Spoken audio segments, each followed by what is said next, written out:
Hello everyone and welcome back. I haven't done a video on some time, but or some time, I don't know, maybe it's been like a week or something, but so I wasn't planning to do a video because I'm on vacation now with my family, but might as well just get this, so this video was going to be uploaded just differently, but now I changed my mind, so I'm just going to do it normally.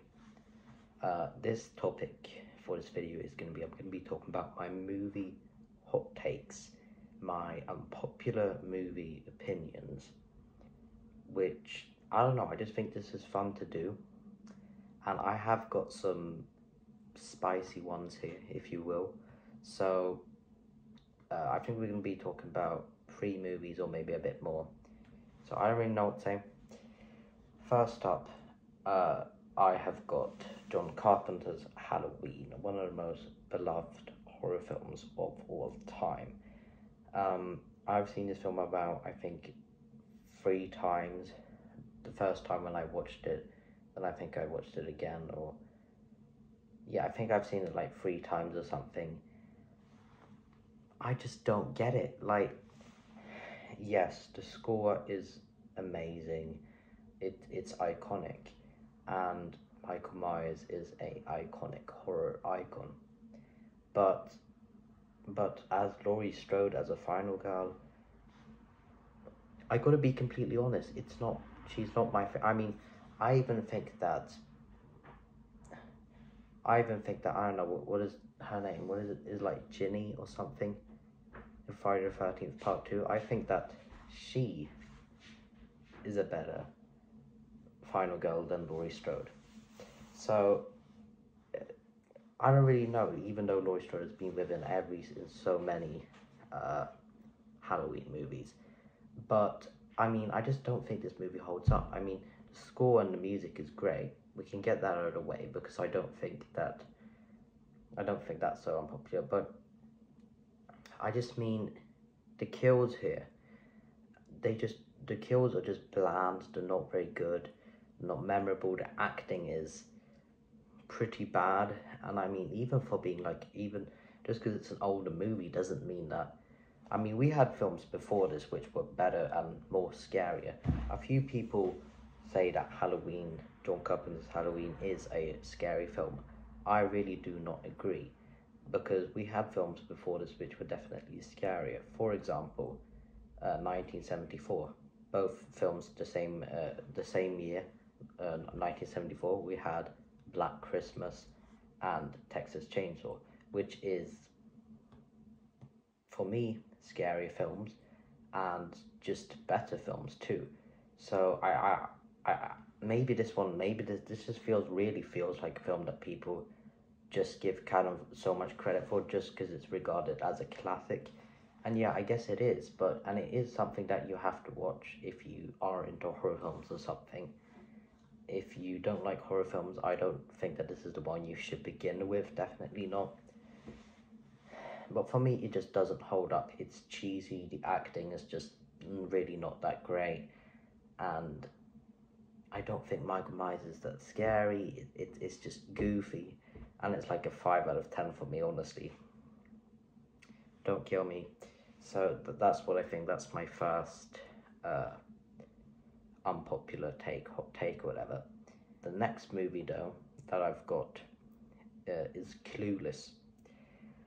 This is, when it comes to high school movies, when it comes to all the popular high school movies, we have got things like Mean Girls, Clueless, maybe The Perks of Being a Wallflower. I don't actually know that much because I haven't seen that film, but I think it is a high school movie.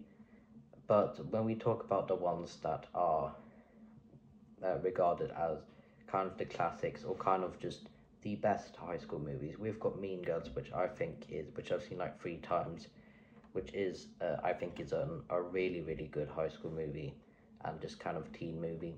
Clueless, I understand why people like it, but I've now seen it 2 times.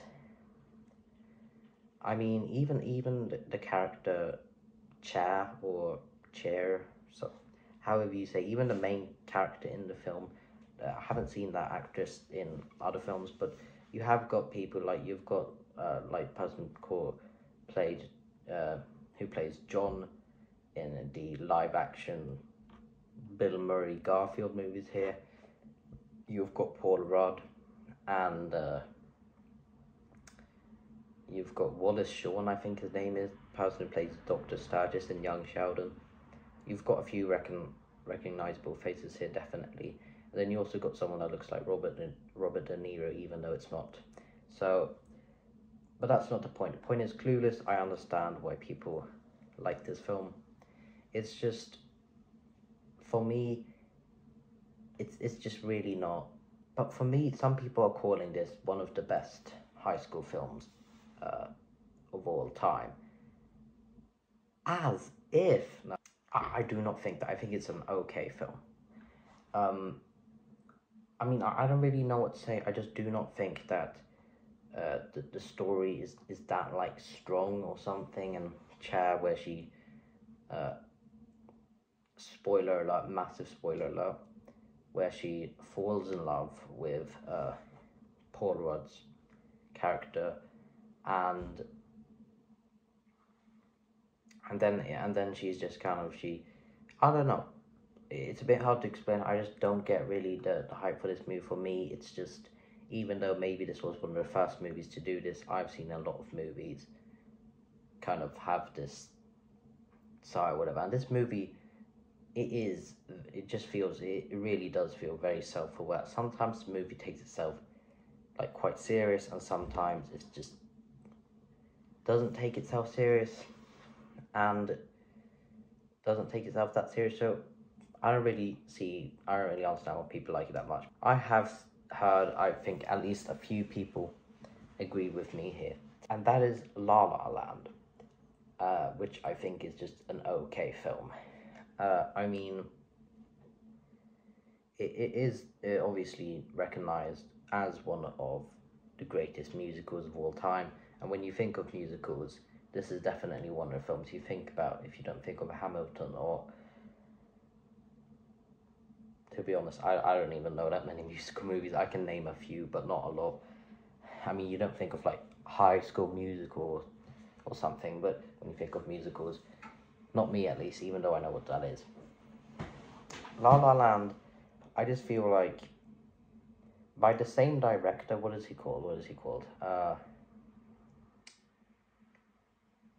forgot what the director was called, but the same director who did La La Land also did Babylon or something. I haven't seen that film, but he also did Whiplash, which I really enjoy. Whiplash, I think, is really good.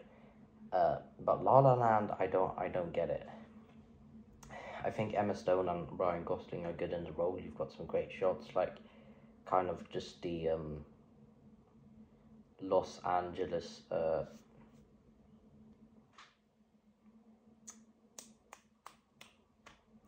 style, whatever you want to say, in the film.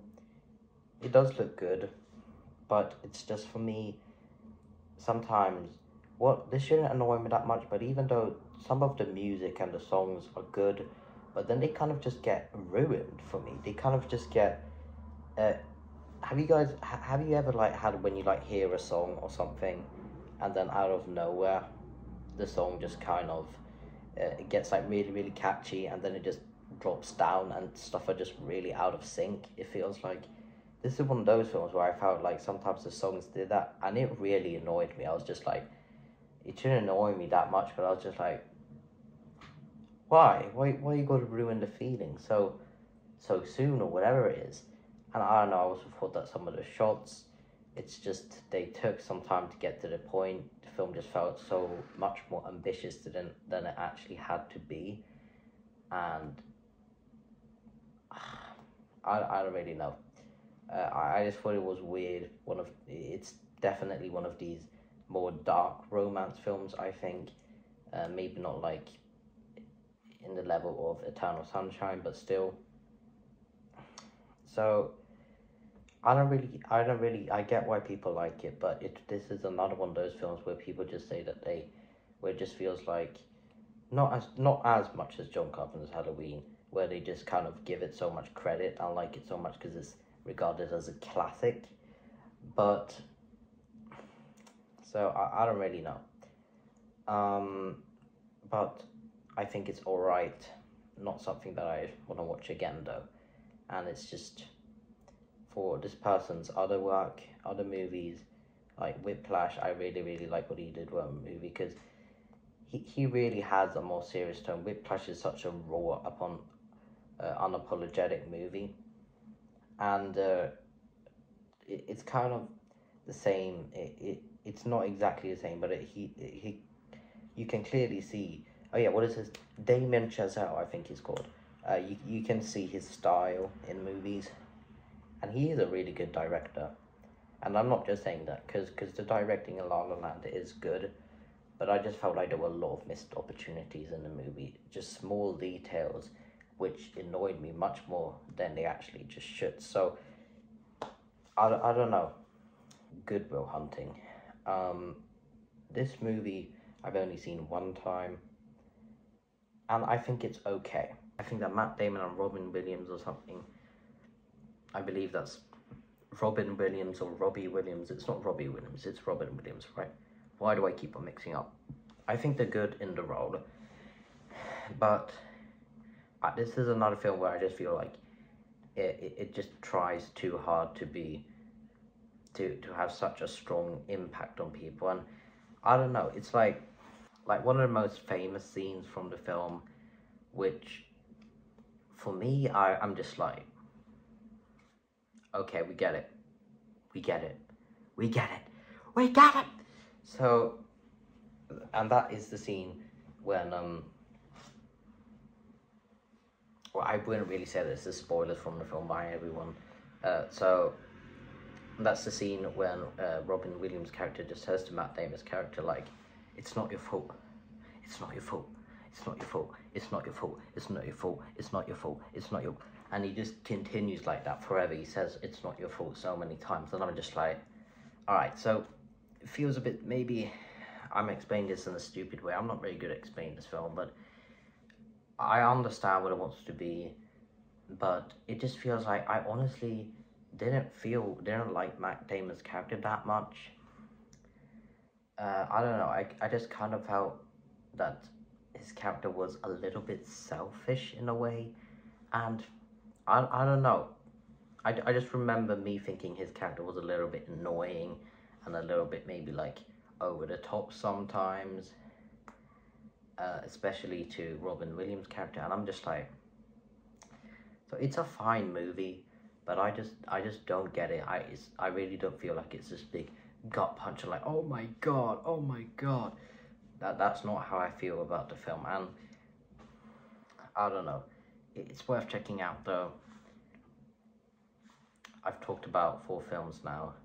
This video isn't very long, but I'm definitely gonna make more videos like this. So that's about it. See ya.